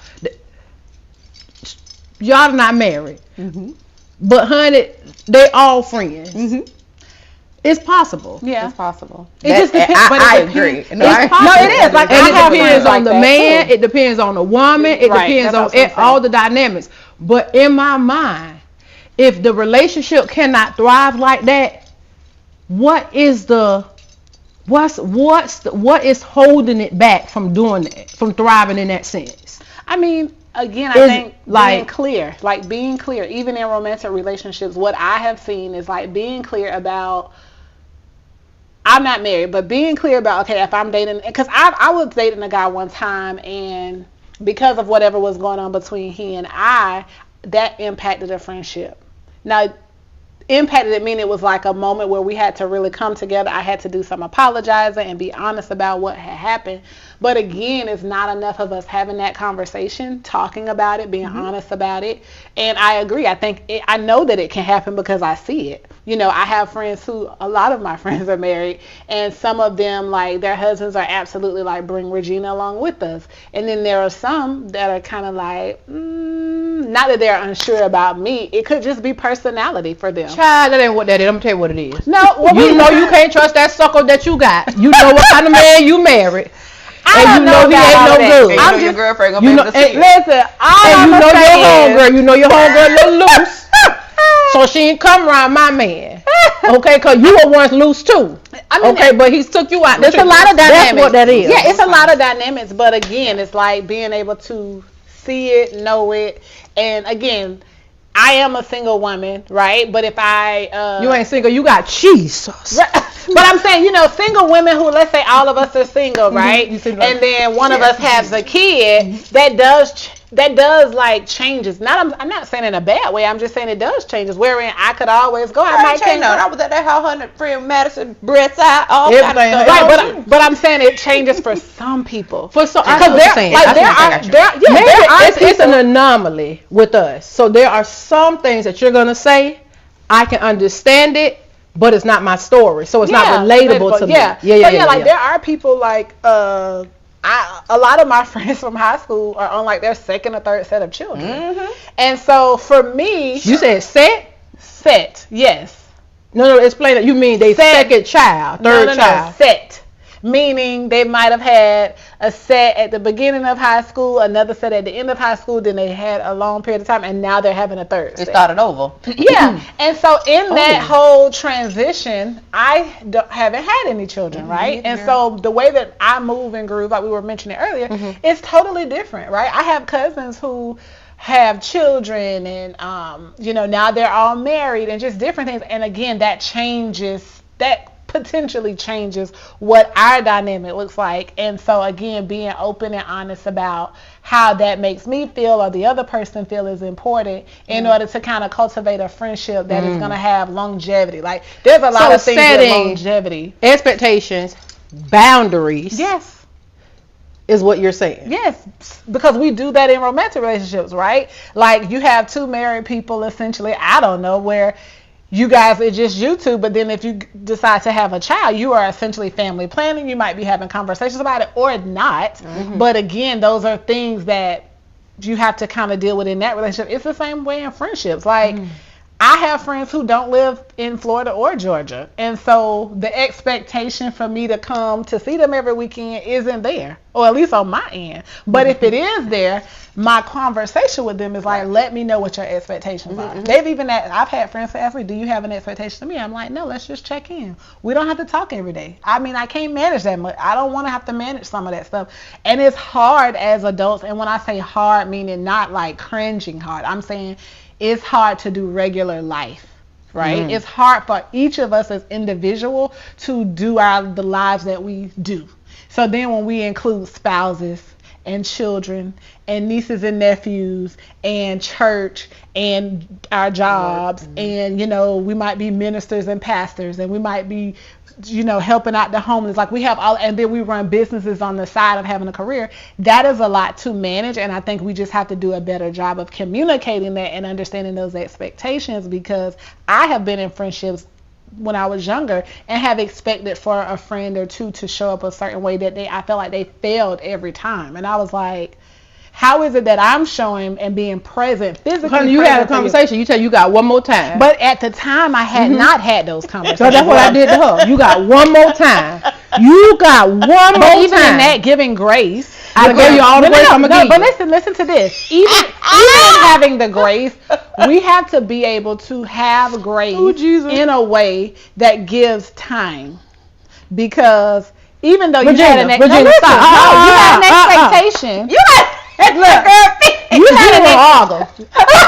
do not want to argue. I do not want to argue. I like to have conversations. I do not want to argue. And it's what did you say earlier? It's a muscle. It is not something that is super easy. Again, it's not easy. It's not something. But I have some friends where I check in with them and I say, hey, how have I been? What type of friend have I been, Sharice, is what I would ask you. And you may then in that space, right? In that space, you may say, well, Regina, I feel like you don't come visit me enough. And I'm like, okay, Sharice, let's unpack what that looks like. Because you want to unpack everything. Yes, that's good. So listen. So one day, Sharice called me. One morning she called me. I was heading to work and I was tired. I really didn't want to, be going to work, whatever. And y'all know she be moody. She said, and she said, I looked at my call log and I see that you don't call me. Ooh. I said, well, friend, I don't call nobody. No. I'm talking about everybody. So, you don't call me. She said, I see that anytime we talk, I have to call you. And I don't. And she said, I don't like that. You right. I'll make sure I call you. Okay, let me throw a monkey wrench in this. What if when you shared that information, she had said, okay, because you called her to say this, and let's say she said, okay, I was in the middle of something, I'll get back with you. Not in a nasty way, just like, okay, I heard you. What would your response have been? Well, generally, if she is in the middle of something, she'll say before I start. Yeah. Okay. When she getting ready to dive into it. But hey, I'm sorry. But even if that don't matter. I'd be talking. So I'm glad you said that. So because now I'm that you say I'm and that's great. But here's the you other put that side phone down. Even if you ain't listening to me, honey, I'm talking to the air. Look at you. So the other side of that is put the phone on speaker, put it down. Right. So the other side of that is then we then have to create space for people to, because sometimes we don't have a answer in the moment. We don't have a response that you're looking for in the moment. Not you, but just in general. It's not a response, Regina. No, I'm not. It's not a response. So you're being too strategic and too rational. No, it's not in relation. It's not about that. At some point, you gotta stop and hear what people are saying. Right. Hear them and being able, but the other person also has to process it.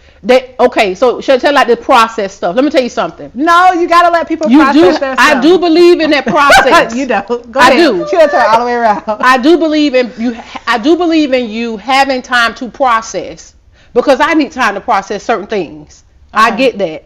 But you can also use process as a way to be manipulative in how you handle that person by not calling and saying you need space. No, I understand that. So you got to know the difference. So there is a time when your husband walk in that door. So that's what I'm saying. We be giving room for the enemy to move too much, trying to be strategic and practical and political.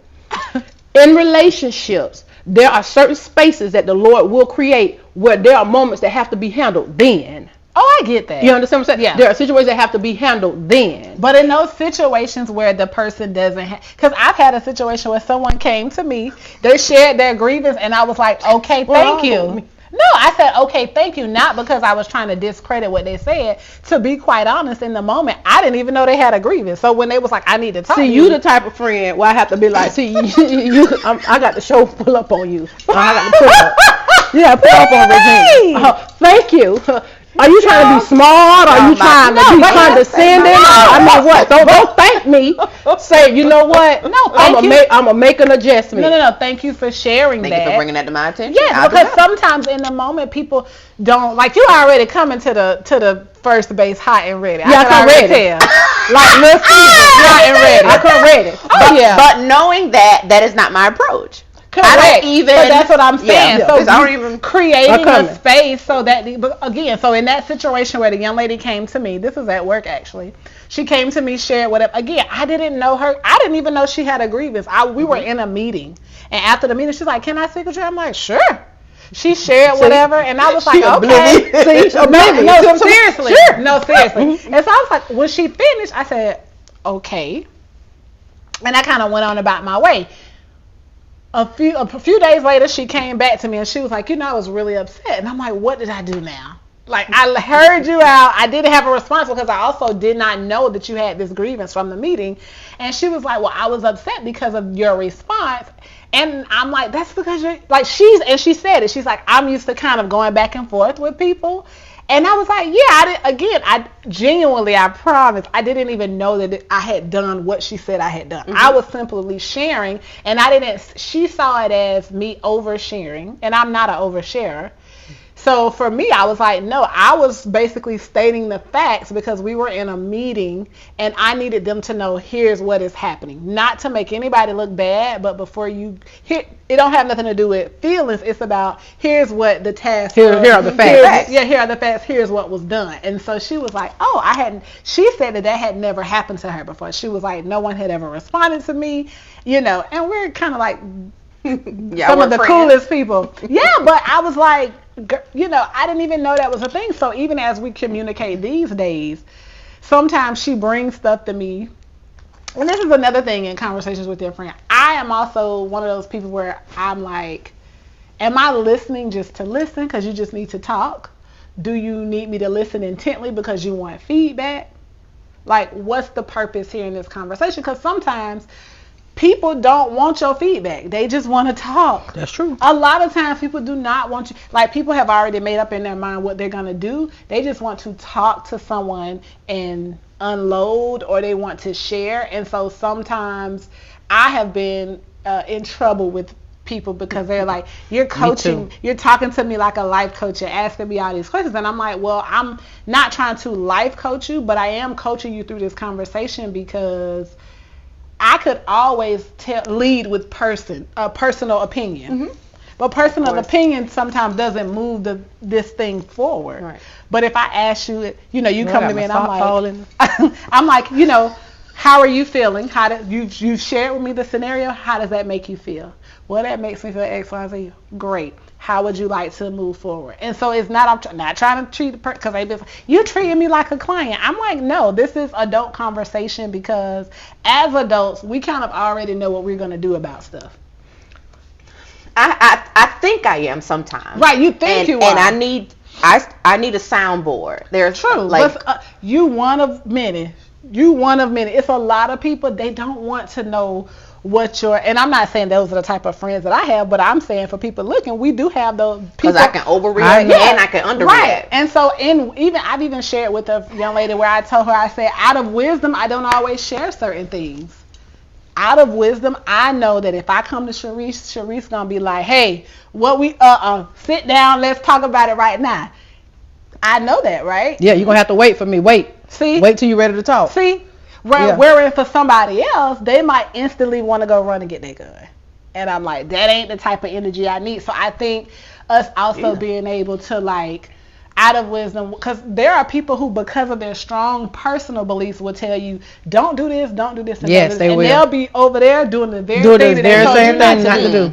And so then guess what we do? We mad because we like, well, I listened to Regina and she told me to do it exactly this way. And she knew where to be found. I know I done got they be mad at me. And they'll say, and Sharice said. So we have to just do it differently. And again, it's a process in friendships. That's good. Good friendships, healthy, whole friendships. Nothing is going to be perfect. Very good. I'm glad you said that. In healthy, whole friendships, things still happen. Mm-hmm. Yeah, things still happen, and that's even how this podcast got started.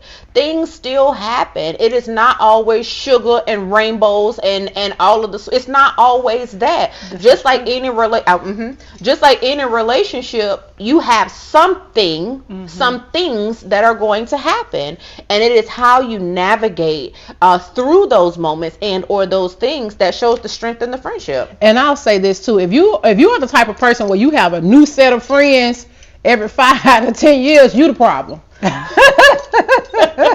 Like, you always falling out with your friends, you the problem. Agreed. Okay, like, friendships take work, y'all. They do. People that's been friends for 20, 30, 40 years, the same people that's been married 20, 30, 40 years, it's up, it's down, it's sideways, it's right ways, it's left ways, honey, it's circle ways, it's everywhere. Yeah. The thing about relationships that stand the test of time, okay, some of us are in relation. Let me preface this. Some of us are in relationships solely based off of loyalty because of time. A long time ago, I asked God to help me identify, and here recently too, like in me having to shift a couple friendships, because she was like, yeah, you said something. I was like, that wasn't for you. But I understood why she said it, because the conversation I previously had with her would have left her to believe that she could have been a part of that remnant, but she wasn't. And loyalty does not mean that you stay bound to somebody. Assignment is what keeps you bound to that person. It is not always peaches and cream. I have had moments where I have cried, feelings been hurt, didn't understand, and didn't communicate it. And then the moment came where I had to.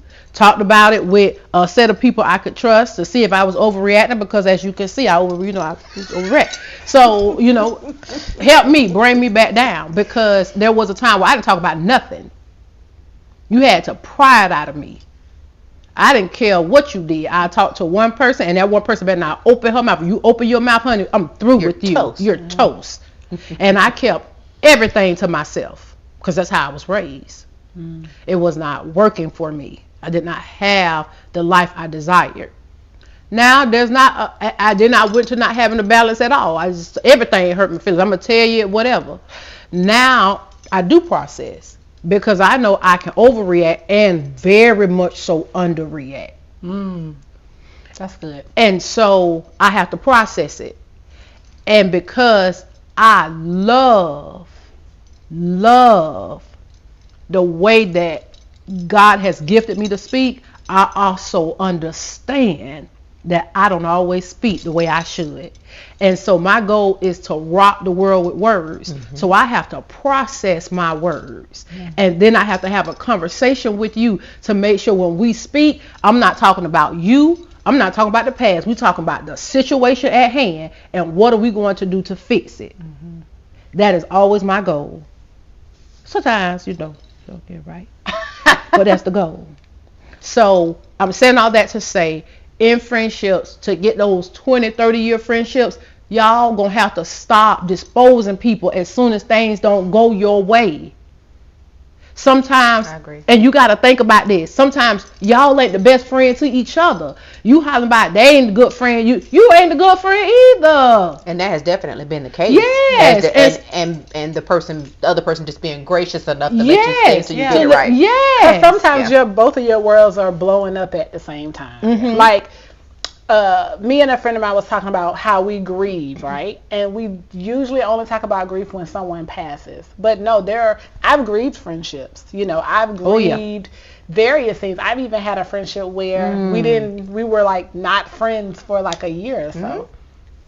And I grieved that friendship so greatly, and I think there are soul ties in friendships. The space was a thing that we both needed. And so we were still, once we came back together, we were still able to, it was like we never left. But we needed that space. I needed it, she needed it. And so I think we have to also be honest about like, no, it don't bother me. No, it does bother you.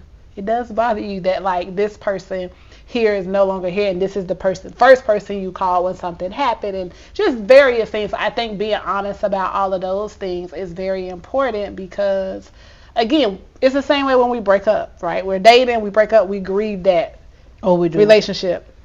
Oh, honey, I'm in grief. But I've been grieving for the past 2 weeks. I'm sorry, go ahead. That's okay. So no, but again, not that we broke up 2 weeks ago, not like that. But you understand, girl? You got me, girl. Okay. We got you. Yeah. So grief is a thing, like especially earlier this year, I had the experience of several people passing away in my life, and having that, navigating that, and then also showing up for another friend and doing it. And me and this friend, she's like, "You're grieving, and I can't expect you to do it." I'm like, "We're gonna do this together," because. For me, she's like, well, this is a lot. I'm like, it is a lot, but it's better for me. It makes me feel better because we're here together. You know what I mean? And so I think sometimes people don't have the capacity. Like I understand and know my capacity, and other people have to understand and know theirs. So, and that is also something we have to be honest about. Like I have to call you and say like, hey, I don't have anything right now. All I could do is just be where I am, which is here and not there. And we have to figure out what this looks like, right? As opposed to not addressing it and not talking about it, because everybody isn't me. Everybody isn't going to press in spite of and still come, right? But whatever you can do in that for your friendship and however you can show up is something that has to be acknowledged, something that has to, be talked about, and be honest with the other person or the persons about like, this is all I can do. That's good. This is what I can give. This is how I can show up for you. This is extremely hard for me, and so I can't do it in this way, but here's what I can do. So that's good, Regina. I'm not going to argue with Regina no more. So we're going to go ahead and thank Regina for coming. No, I need to tell y'all what she did earlier this week. Go ahead and finish. Go ahead. All right. It's not me. It was her. It was her. So on Wednesday, we had a meeting about the expo that happened yesterday, okay? And Sharice and I, we were on the phone. I got off work, and we were kind of talking through like what the evening would look like, because she had some other stuff that she had to do. So she's like, okay, so I got to do this. I'm like, okay, cool. I have time, so I'll be on. I'll make sure, whatever. The meeting was at like 8:30. That's Cherie's bedtime. Her bedtime like 7:30, 8 o'clock, because she gets up really early to go to the gym and then to make sure her daughter gets off to school, Madison. And so we were talking. And I spend time with God. That too. Sorry. Most important. Okay. And so what happens is she's like, friend, I'm so tired. I just want to take a nap. And so I say, okay, I'm going to call you at, I think it was like 8 or 8:15 because the meeting was at 8:30. And then I was like, so turn your ringer on. I'm saying this to you. Turn your ringer on because I'm going to call you. Okay. And I'm like, if all else fails, her daughter will be awake, so I'll call her. Y'all, it's 8:17. I done called about 4 times. I done called her and her daughter. Okay? Both of these Negroes in here sleep. Both of them. Busting that sleep down. 8:17. So y'all, I'll run out the house like Carl Lewis. I live like 13 minutes from here when I'm doing the speed limit. So in my mind, I'm like, I'm going to have to push it, okay? So I can get there in like 10 minutes. So I can get there like 2:27, okay? And then they give us at least 3 minutes to get ourselves set up. Y'all, I am in the car. I am driving down US 1. I have now made it past La Villa, about to get on the expressway. And she calls me back. Oh Lord, friend. Oh Lord, Madison, sleep. Nobody didn't wake me up. Did she cut her ringer on?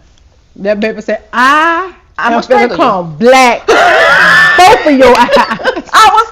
Because now my heart is racing. I'm like, the meeting is important, so we want to be in place, yes, things like that. Super important. And it was important, but she was tired. It was past her bedtime. Y'all, I'm stressed. So now that she is awake, I'm not gonna make it to her house in time. So I had to then U-turn to come back to my house.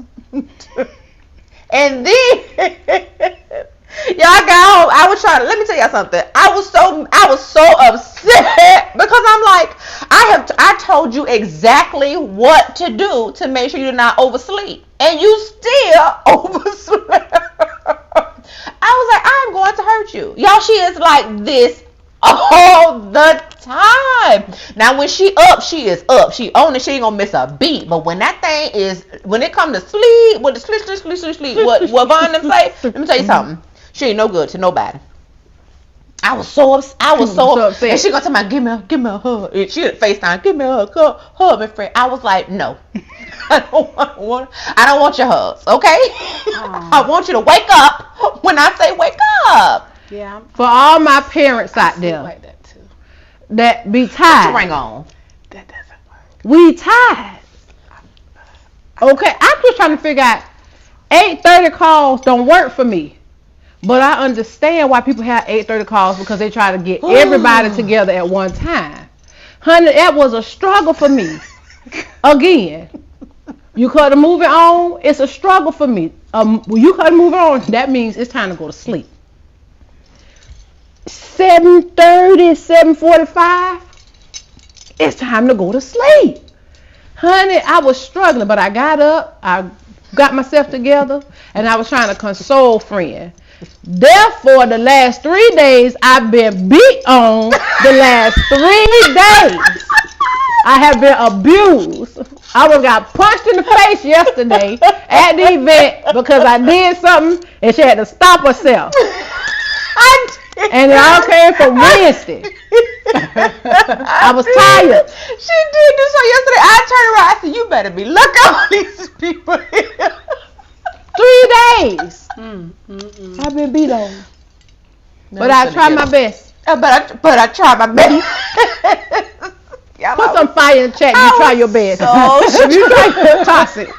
Put some fire in the chat if you try your best. Y'all, I was so stressed because I'm like, we are about to be late. And this was an important meeting too. This was important. It was like the logistics of yesterday. Yeah, this was important. And she wanted us to introduce ourselves. Like, she had a set remnant of people that she wanted on that call. These are her core people.